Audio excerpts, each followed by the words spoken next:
Subscribe now and press the bell icon. Never miss an update. नमस्ते, good morning. और एक बार फिर से आज शुक्रवार, और शुक्रवार यानी कि हमारी आपकी वो क्लास जो कि एसएससी सीजीएल के general awareness, general studies, history को लेकर होती है। अपने मॉडर्न हिस्ट्री की क्लास को, जो कि सबसे ज़्यादा पूछा जाने वाला सेगमेंट होता है, एरिया होता है, तो उस क्लास को हम लोग आगे लेकर आ रहे हैं। और आज हमारी आपकी जो क्लास और हमारा आपका जो टॉपिक है वो है सविनय अवज्ञा का वो आंदोलन जिसे कि 1930 के दौर में शुरू किया गया। देखिए, पिछली क्लास को अगर कुछ देर के लिए याद करें तो आपको ध्यान होगा हम लोगों ने रेवोल्यूशनरिस्ट मूवमेंट देखा था, यानी एक क्रांतिकारी आंदोलन देखा जो कि करीब करीब 1924 से शुरू होकर 1930-31 तक चलता हुआ दिखाई पड़ रहा है। और कहीं ना कहीं भारत की राजनीति में ये जो इतने ढेर सारे बदलाव हैं, जो इतने ढेर सारे परिवर्तन लेकर आ रहा है भारत की राजनीति, उसका प्रभाव अंग्रेजों की राजनीति पर और उस राजनीति पर जिसे कॉलोनियलिज्म कहा जा रहा है उस पर जबरदस्त चोट लगने वाला है। अगर कुछ देर के लिए याद करें तो हम लोग ने पिछली बार ये भी पढ़ा था कि साहब ये वो दौर है जिसमें हम लोगों का सेकेंड वर्ल्ड वॉर भी दिखाई पड़ रहा है, यानी उसकी तैयारी अभी शुरू नहीं हुआ है, उसका वर्ल्ड वॉर की तैयारी भी शुरू हो गई, यानी कि कॉलोनियलिज्म जो है वो अंतिम दौर की कगार पर जा चुका है, जहां से ये पूरी की पूरी राजनीति में एक जबरदस्त बदलाव आपको दिखाई पड़ेगा। वो हम लोग ग्रेजुअली पढ़ते चलेंगे और 1945 तक आकर आप देखेंगे कि उस वर्ल्ड वॉर का खात्मा जो हुआ, जो परिणति हुई, वो दुनिया को एक नई ताकत, एक नए दौर में लेकर आता है। तो उन सारी चीज़ों की जो पृष्ठभूमि है वो 1930 के इसी आंदोलन से हो रही है। और ये आंदोलन भी एक अच्छे खासे पृष्ठभूमि के बाद, यानी एक अच्छी खासी तैयारियों के बाद शुरू हो रहा है। अगर हम लोग इस आंदोलन को आगे बढ़कर देखना शुरू करें या इसके पृष्ठभूमि में जहां से ये आंदोलन शुरू हो रहा है, अच्छा, मुन्ना राय साहब का एक सवाल आ गया है कि मेरी क्लास कितने बजे होती है। तो बेटा मेरी क्लास, पहली बात तो समझिएगा, each and every Friday and Saturday, ठीक है, हर शुक्रवार और शनिवार को 11:15 बजे 11:15 पर सुबह होती है, ठीक है ना। चलिए, तो हम लोग हर फ्राइडे सैटरडे जुड़ते हैं और इससे पहले कई फ्राइडे सैटरडे जुड़ चुके हैं, कई एक टॉपिक को पढ़ चुके हैं, ठीक है।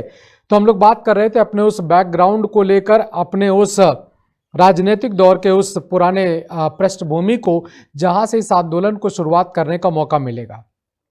मैंने एक छोटी सी बात बोली, रेवोल्यूशनरी मूवमेंट को आप लोगों ने कई सारे नाम दिए, HRA का नाम दिया, HSRA का नाम दिया, है ना। अभी देखिए लाहौर सेशन भी, लाहौर कॉन्फ्रेंस की अगर उसकी बात करें, अगर लाहौर कॉन्स्पिरेसी की, तो ये सब कुछ है जो इस परिस्थितियों को लाने में, खड़ा करने में मदद कर रहा है। जैसे जैसे ये क्रांतिकारी योद्धा, ये हमारे भगत सिंह, हमारे सुखदेव, हमारे राजगुरु चंद्रशेखर आजाद जैसे लोग जैसे जैसे आगे बढ़ते चले गए, उन्होंने भारत को एक पूरी आज़ादी का सपना दिखाना शुरू कर दिया है। कहीं ना कहीं उस पूरी आज़ादी की इस मांग को जो देश में बड़े रूप से दिखाई पड़ रही है, मेरा टेलीग्राम बेटा राजेश महिंद्रा करके है, ठीक है, राजेश महिंद्रा करके होता है, ठीक, तो उससे मिल जाएगा, कोई दिक्कत नहीं है, आसानी से आप ढूंढ सकते हैं। तो इसकी शुरुआत हुआ कुछ ऐसा कि आपको ध्यान होगा हम लोग ने पिछली बार साइमन कमीशन भी पढ़ा है, और साइमन कमीशन ने जब उसका बैक किया गया कि नहीं, go back go back go back, उसको जब डिसऑनर कर दिया गया, तो फिर जाते जाते साइमन कमीशन के 4 जो कंजर्वेटिव लीडर हैं वो इंडियन लीडर को एक चैलेंज देकर गए हैं कि अगर औकात है, अगर पढ़े लिखे हो तो साबित करो और एक अपना संविधान का पृष्ठभूमि या एक अपने संविधान का लेआउट बनाकर दिखाओ जरा। अब देखिए, भारत का इंसान और भारत का नौजवान और भारत का नेता, फिर वो तो दुनिया के किसी भी चैलेंज को कभी भी किसी भी परिस्थिति में स्वीकार करने को तैयार रहता है। और यहाँ पर तो बहुत बड़ी बात बोल दी गई।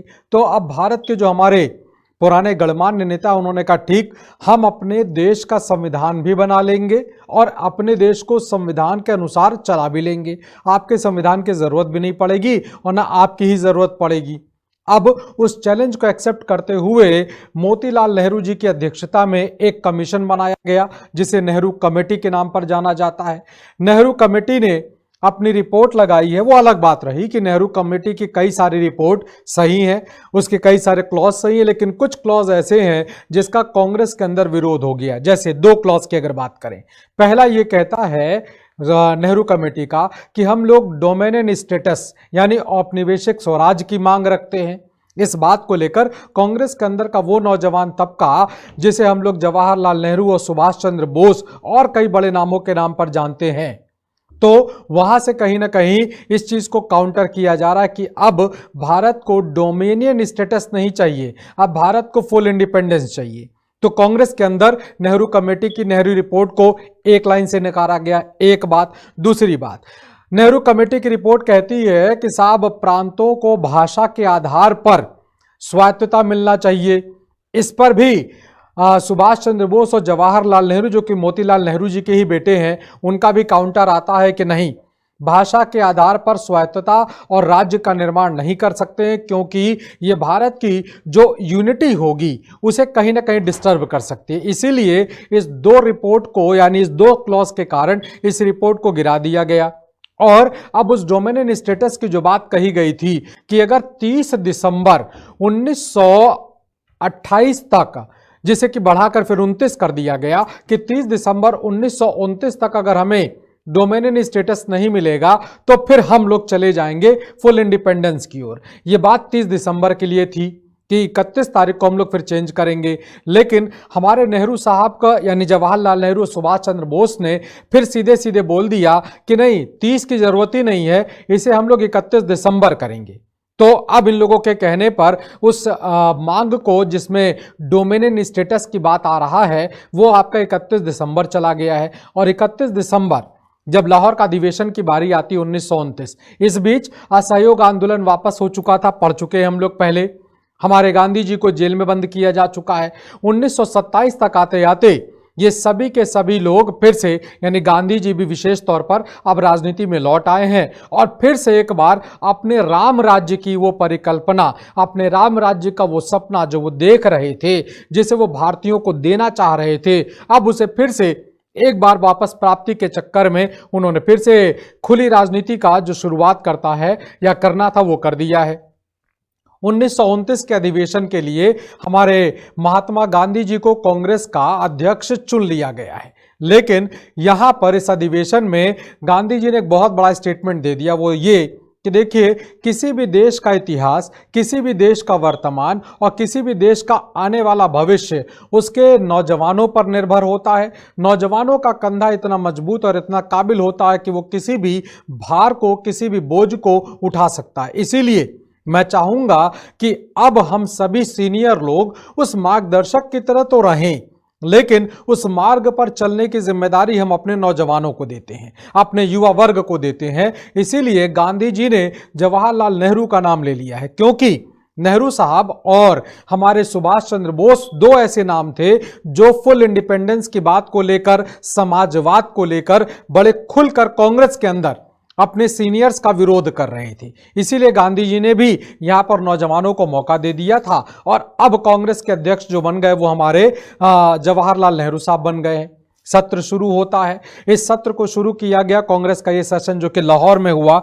देखिए, लाहौर सेशन बहुत इंपॉर्टेंट है दो लोगों के लिए, एक कांग्रेस पार्टी के लिए और एक आपका मुस्लिम लीग के लिए। इसी लाहौर से इस 1929 के अधिवेशन में हमारे पूर्ण स्वराज की मांग कर ली जाएगी कांग्रेस के द्वारा, और 1940 का लाहौर अधिवेशन जो कि मुस्लिम लीग का होगा, वहां से एक नए देश की मांग करेगा मोहम्मद अली जिन्ना, जो कि पाकिस्तान के नाम पर चला जाएगा। तो वो आपका जो लाहौर अधिवेशन है ये बड़ा इंपॉर्टेंट है भारत के इतिहास के लिहाज से।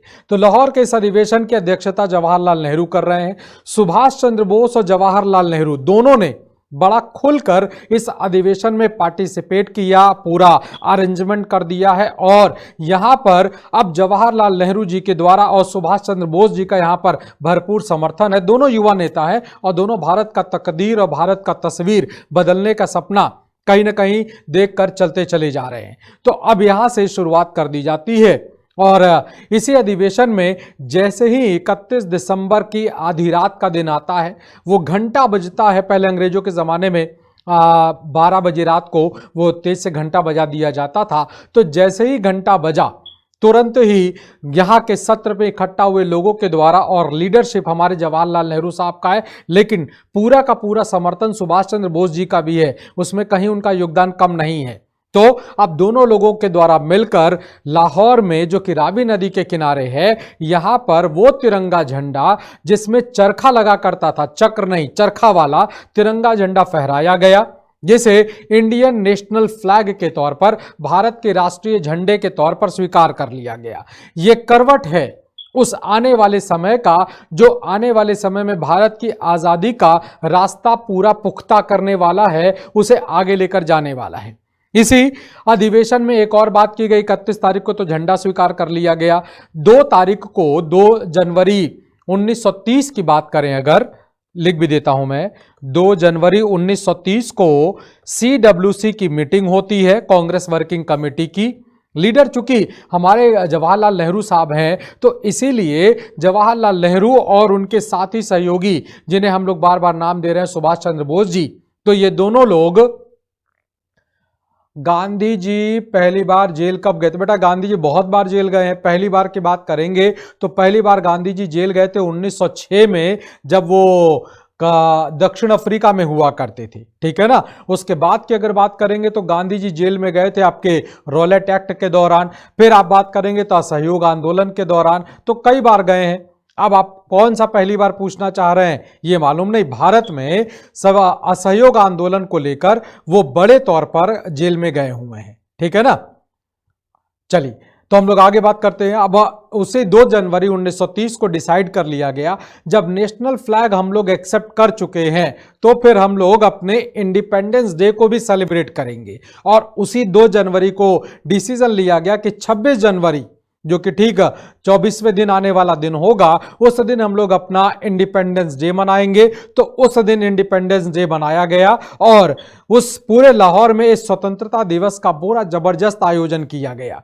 तो कुल मिलाकर अब भारत का पहला स्वतंत्रता दिवस भी मना लिया गया, यानी कि भारत की राजनीति को एक नया रास्ता देने का काम कर दिया गया है, और जिसमें अब जुड़कर आगे चलकर भारत की राजनीति को मजबूत करना है। और इस वक्त की अगर बात करेंगे तो भारत की जो राजनीति है ना, वो इंटरनेशनल फोरम पर आ चुकी है। अमेरिका जैसा देश भारत की राजनीति में इंटरफियर करने लगा, इंटरफियर नहीं, इंटरेस्ट लेने लगा है, और उसने कई सारे आने वाले समय में अपने पत्रकारों को भारत की ओर भेजा भी है, ताकि वहां पर जो रियल पोजीशन है उसके बारे में जान पाए।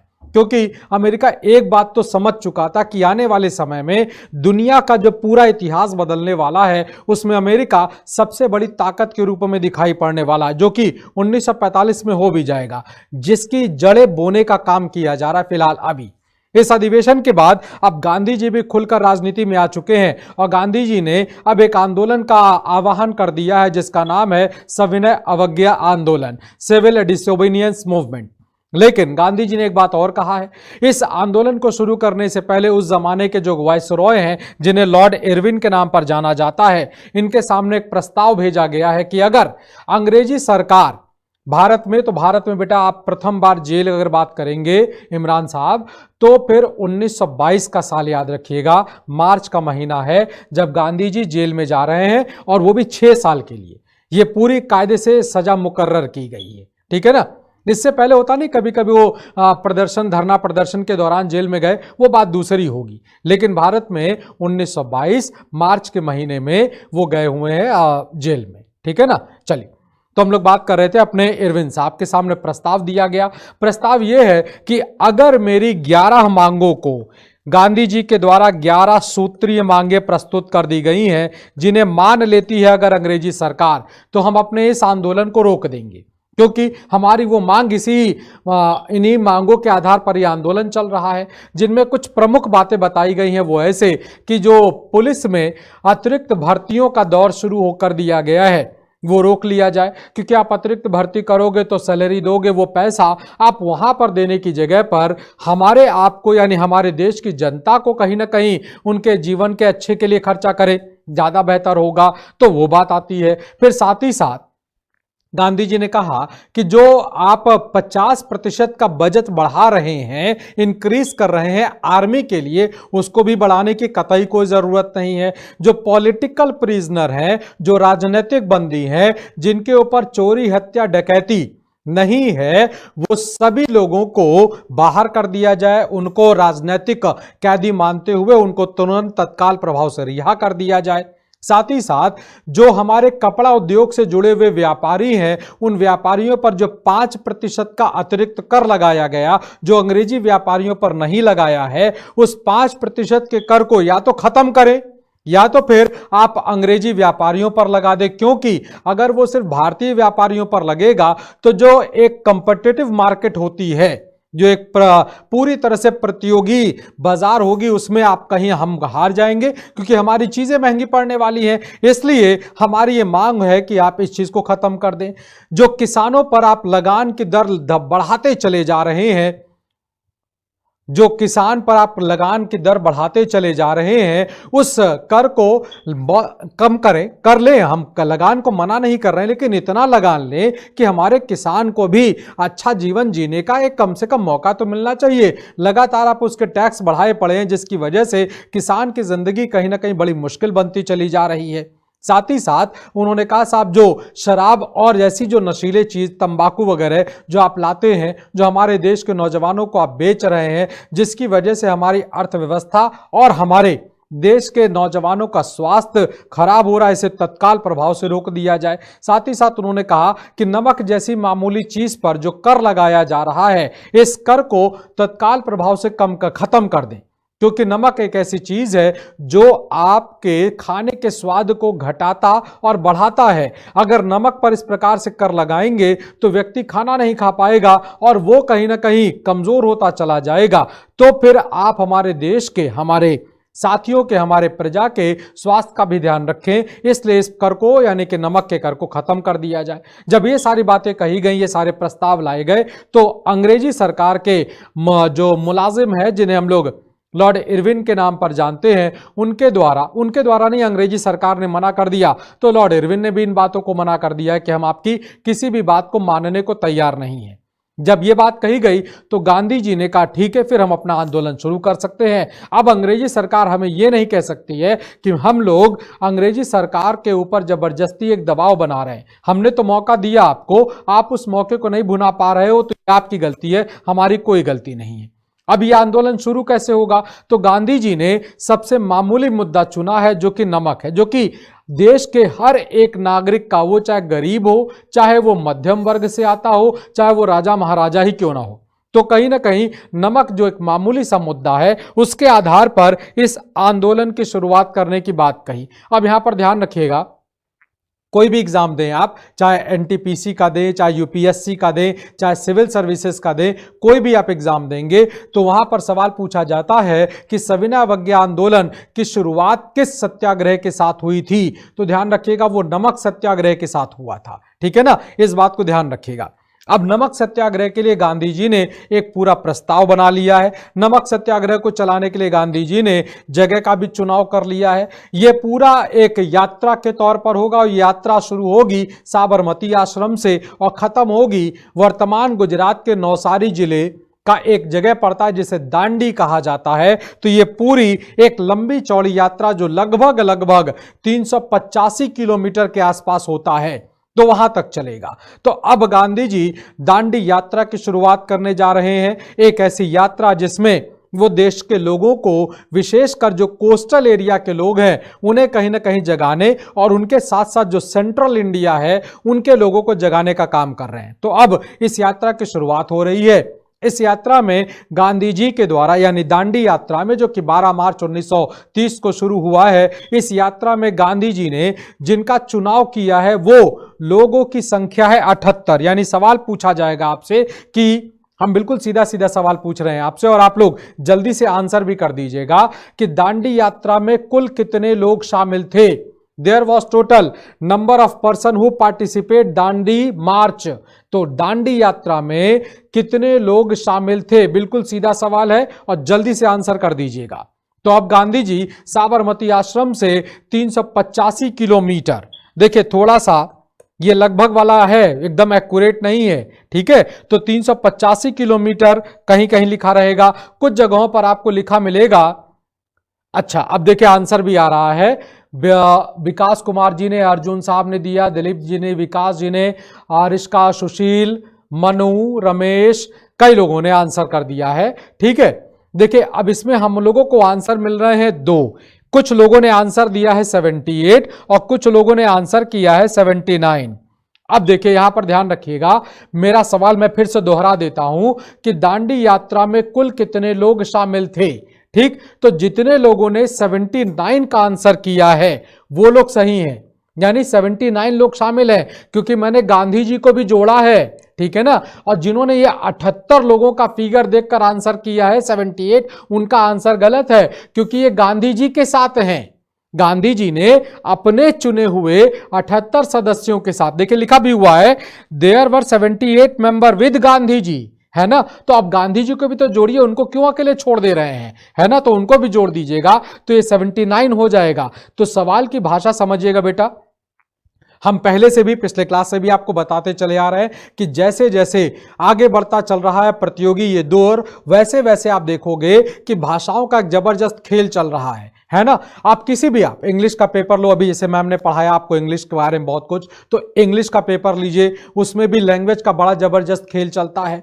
इसी तरह से आप मैथ की बात करें तो मैथ में अब वो ट्रिक फ्रिक वाला सिस्टम नहीं रह गया। अब कहीं ना कहीं आप अगर मैथ पढ़ो तो वहां पर लैंग्वेज बेस्ड क्वेश्चन आते हैं, और अगर आप लैंग्वेज बेस्ड क्वेश्चन कर ले गए, ये लगभग जितने भी सवाल आते हैं, जिस भी एग्जाम की बात कर रहे हैं, उनका कम से कम 75% क्वेश्चन ऐसे हैं जो लैंग्वेज बेस्ड है, ठीक है। तो भाषा का ध्यान रखिएगा, ठीक। तो भाषा को ध्यान में रखिए। मेरा सवाल कुल लोगों का था तो वो नंबर 79 का होगा, गांधी जी के साथ अगर पूछा जाएगा तो वो 78 होगा, ठीक है बेटा। तो भाषा जरूर ध्यान रखिएगा। चलिए, तो कुल मिलाकर ये सब लोग 385 किलोमीटर, मैं यहीं पर बता रहा था कि कुछ किताबों में किलोमीटर का फिगर नहीं दिया हुआ है, वहां पर लिखा हुआ है 240 मील, ठीक है ना। इस चीज का ध्यान रखिएगा। तो कोई अंतर नहीं है, मील को किलोमीटर में कन्वर्ट कर दीजिए, किलोमीटर को मील में कन्वर्ट कर दीजिए, कोई दिक्कत वाली बात नहीं रह जाएगी, ठीक।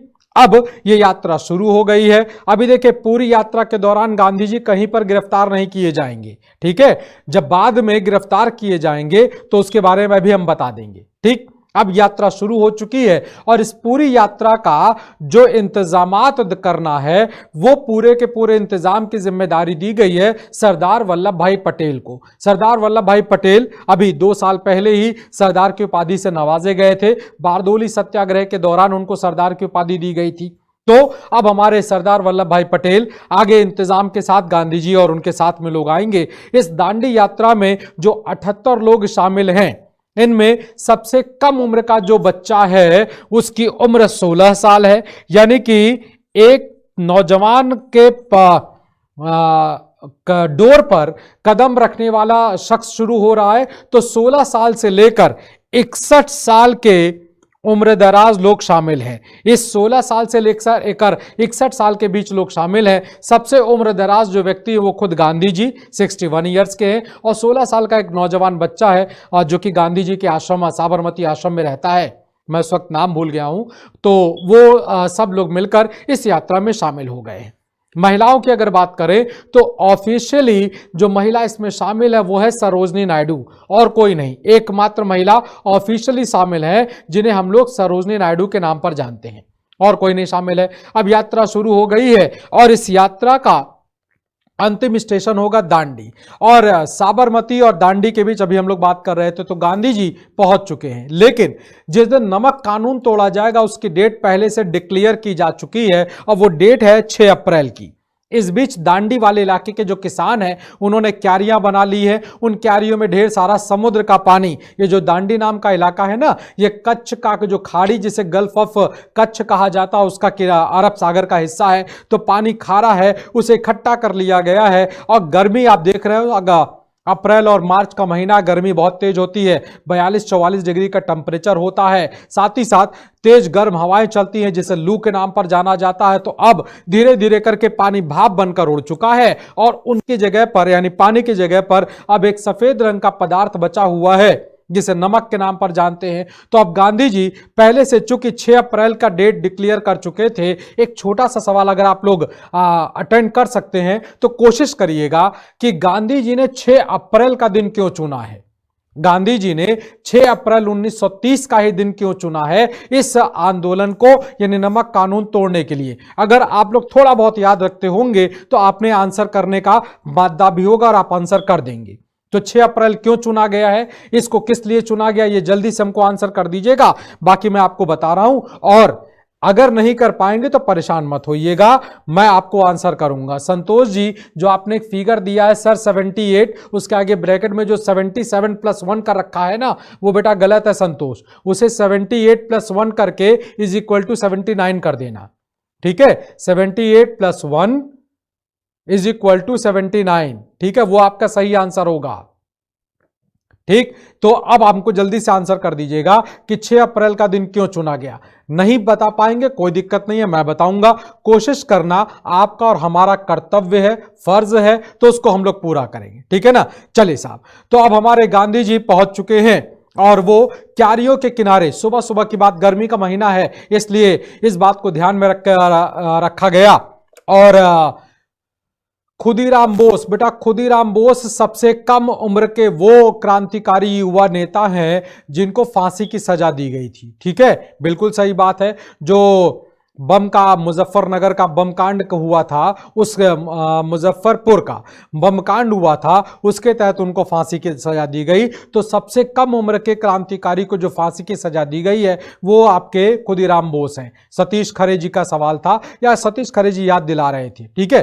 चलिए, तो अब कुल मिलाकर हमारे गांधी जी पहुंच चुके हैं क्यारियों के किनारे।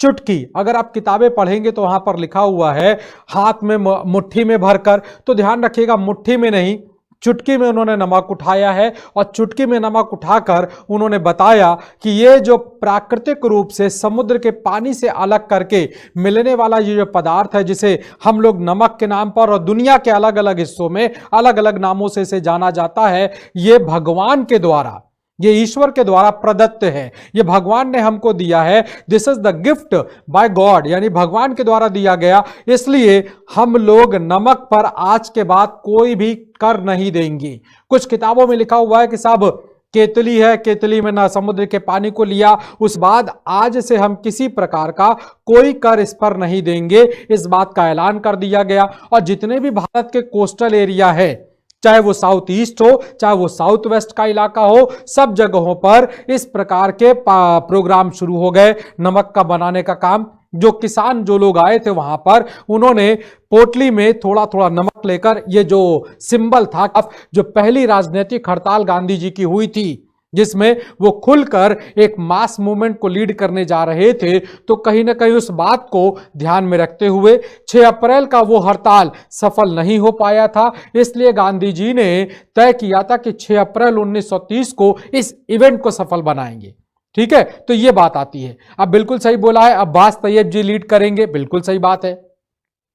अब्बास तैयब जी जो लीड कर रहे हैं वो धरसना वाले जगह पर आ जाएगा बेटा, ठीक है। सिविल डिसोबीनियंस मूवमेंट, जब गांधी जी को अरेस्ट कर लिया जाएगा तो फिर आपके अब्बास तैयब जी इसको लीड करेंगे। अभी हम लोग उस पर भी आ रहे हैं, परेशान मत होइए।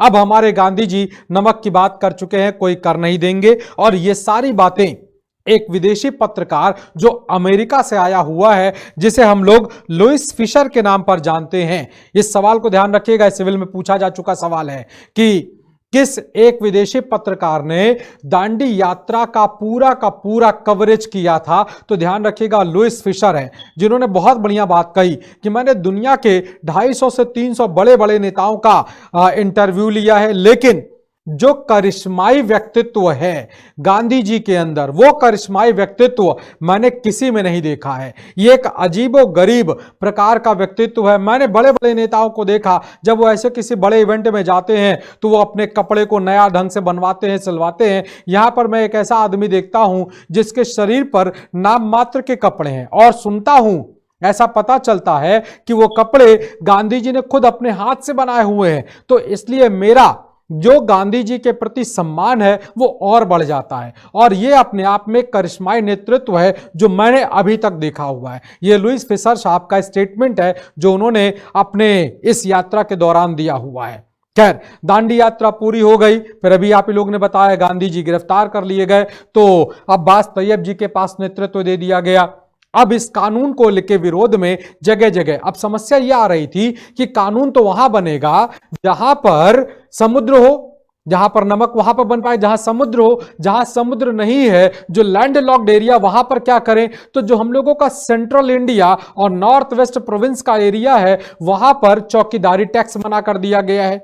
एक बात। दूसरी बात, नॉर्थ वेस्ट की अगर बात करें, उत्तरी पश्चिमी सीमा प्रांत की बात करें, तो यहां पर आप देखोगे कि एक बहुत बड़ा नाम जिन्हें हम लोग खान अब्दुल गफ्फार खां, आप सभी लोग जानते हैं, खान अब्दुल गफ्फार खां, इनके द्वारा नॉर्थ वेस्ट के इलाके में, उत्तरी नॉर्थ वेस्ट प्रोविंस का जो इलाका है and frontier, north west province frontier, इस इलाके पर हमारे खान अब्दुल गफ्फार खां के द्वारा आंदोलन आगे चलाया गया, सविनय अवज्ञा आंदोलन वाला। वहां पर जो इन्होंने आंदोलन चलाया था उसको हम लोग लाल कुर्ती आंदोलन के नाम पर जानते हैं, रेड शर्ट मूवमेंट के नाम पर जानते हैं।